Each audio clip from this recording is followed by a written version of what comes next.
semuanya, perkenalkan nama saya Janet Vivian Dewi dari Universitas Surabaya, Fakultas Bisnis dan Ekonomika, kelas Komunikasi Bisnis KPD. Jadi pada kesempatan hari ini, saya akan mempresentasikan bagaimana cara mencegah dan mengatasi virus COVID-19 atau yang biasa kita sebut virus corona. Kita harus mengetahui terlebih dahulu, apa itu COVID-19. Jadi COVID-19 adalah virus yang menginfeksi sistem pernafasan dan dapat menyebabkan pneumonia akut bahkan sampai kematian. Virus ini pertama kali ditemukan di Wuhan, China, yang kemudian dalam waktu singkat saja itu sudah menyebar di hampir seluruh negara di dunia. Nah, berikut gejala-gejala COVID-19. Demam di atas 30 derajat, batuk dan pilek, gangguan pernafasan, sakit tenggorokan, letih dan lesu. Lalu siapa saja sih yang paling beresiko terkena COVID-19 ini? Dari diagram tersebut dapat kita lihat bahwa orang yang paling beresiko terkena COVID-19 adalah orang yang berusia lansia. Tapi hal itu tidak menutup kemungkinan kalau kita, orang-orang muda atau anak-anak dapat terkena COVID ini. Cara melindungi diri dari COVID-19. Yang pertama, mengkonsumsi makanan bergizi, yaitu makan makanan 4 sehat 5 sempurna. Kemudian yang kedua, rajin olahraga.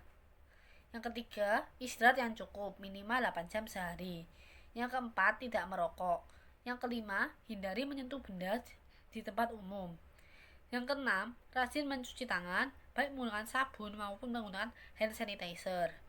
Yang ketujuh, minum air mineral minimal 8 gelas sehari. Yang kedelapan, berjemur di bawah sinar matahari. Yang kesembilan, melakukan social dan physical distancing. Yang kesepuluh, menggunakan masker bila sedang sakit dan keluar rumah. Berikut akan saya jelaskan mengenai cara penggunaan masker yang benar, karena pemakaian masker yang salah tidak akan efektif dalam pencegahan. Yang pertama, sebelum memakai masker, pastikan tangan dalam keadaan bersih atau lebih baik cuci tangan sebelum menggunakan masker. Yang kedua, posisikan masker menutupi hidung, mulut, dan dagu dengan masker berwarna di bagian luar. Yang ketiga, tekan sisi atas masker agar berbentuk menyesuaikan hidung. Yang keempat, ganti masker setelah dipakai secara rutin dengan hanya memegang tali dan langsung buang ke tempat sampah. Yang kelima, cuci tangan setelah membuang masker. Lalu, agar tangan kita dapat benar-benar terbebas dari kuman dan bersih, kita tentunya harus mencuci tangan dengan benar. Berikut langkah-langkahnya. Yang pertama, basahi tangan dengan air mengalir. Yang kedua, gunakan sabun secukupnya. Yang ketiga, gosok telapak tangan agar terkena sabun secara merata. Yang keempat, gosok juga di sela-sela jari kedua tangan. Yang kelima, gosok punggung jari kedua tangan. Yang keenam, gosok ibu jari kedua tangan secara bergantian. Yang ketujuh, gosok ujung jari dengan gerakan memutar. Yang kedelapan, bilas tangan dengan air mengalir. Yang kesembilan, keringkan tangan dengan kain dan dengan tisu. Kita juga harus mengetahui mana sih yang lebih baik, mencuci tangan menggunakan hand sanitizer atau mencuci tangan menggunakan sabun. Nah, kalau menggunakan hand sanitizer itu yang pertama, setelah digunakan 5 kali berturut-turut, kita harus mencuci tangan kita menggunakan air mengalir. Untuk apa? Yaitu untuk mencegah resistensi antiseptik. Yang kedua, residu kuman yang sudah mati masih menempel di tangan kita. Yang ketiga, pada beberapa orang dapat mengiritasi kulit. Yang keempat, alkohol itu memiliki sifat mudah menguap. Jadi, apabila ditempatkan di luar ruangan dengan suhu tinggi, dapat menyebabkan konsentrasi alkohol berubah. Yang kelima, hanya efektif membersihkan tangan yang tidak tampak kotor. Sedangkan apabila kita mencuci tangan dengan sabun dan air, yang pertama, dapat digunakan berulang kali. Yang kedua, residu kuman yang sudah mati ikut terbawa air mengalir. Yang ketiga, ramah digunakan untuk semua orang. Yang keempat, kandungan antiseptik sabun tidak berubah di segala kondisi. Yang kelima, efektif membersihkan tangan yang tidak tampak kotor maupun tampak kotor. Jadi kesimpulannya, lebih baik kita menggunakan air dan sabun untuk mencuci tangan, terutama ketika kita ada di rumah saja. Lalu kalau begitu, kapan sih sebaiknya kita menggunakan hand sanitizer? Yaitu ketika kita jauh dari tempat cuci tangan. kesulitan mencari air bersih, dan ketika saat berpergian. Lalu, mengapa sih kita harus sering mencuci tangan kita? Karena siapa sangka sih kalau objek yang ada di sekitar kita dan yang paling kita sering sentuh itu adalah objek yang paling kotor. Seperti tombol lift, pegangan tangga, pegangan pintu, remote control, handphone, troli, tombol lampu, keyboard, dan uang. Selain rajin mencuci tangan, menggunakan masker, social distancing juga merupakan salah satu cara untuk mencegah dan mengatasi COVID, seperti yang sudah saya bilang tadi.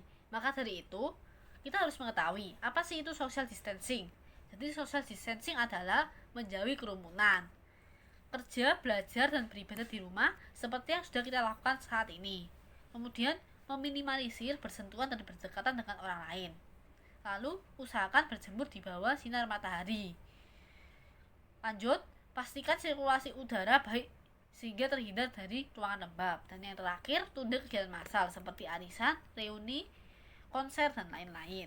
Namun, tidak semua orang itu dapat stay at home atau bekerja di rumah, seperti ojek online, karyawan supermarket, dan lain-lain.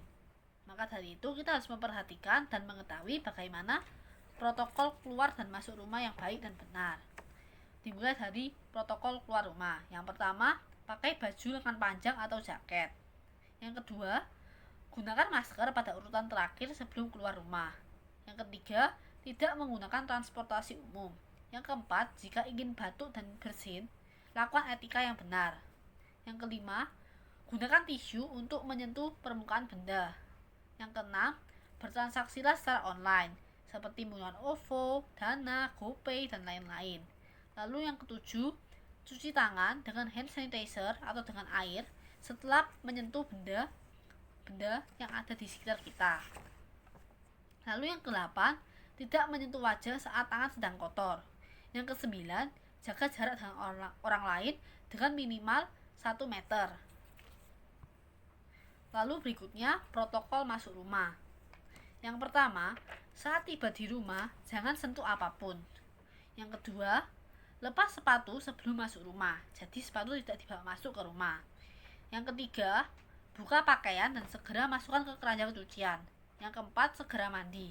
Yang kelima, apabila tidak bisa mandi, pastikan cuci semua area kulit yang terkena paparan udara luar. Dan yang terakhir atau yang keenam, bersihkan permukaan atau benda yang dibawa dari luar dengan disinfektan. Terakhir, saya ingin menyampaikan bahwa virus itu tidak bergerak. Manusialah yang menggerakkannya. Jika kita berhenti bergerak, maka virus akan berhenti dan mati. Sesederhana itu. Maka dari itu, tetap di rumah dan sehat selalu. Terima kasih.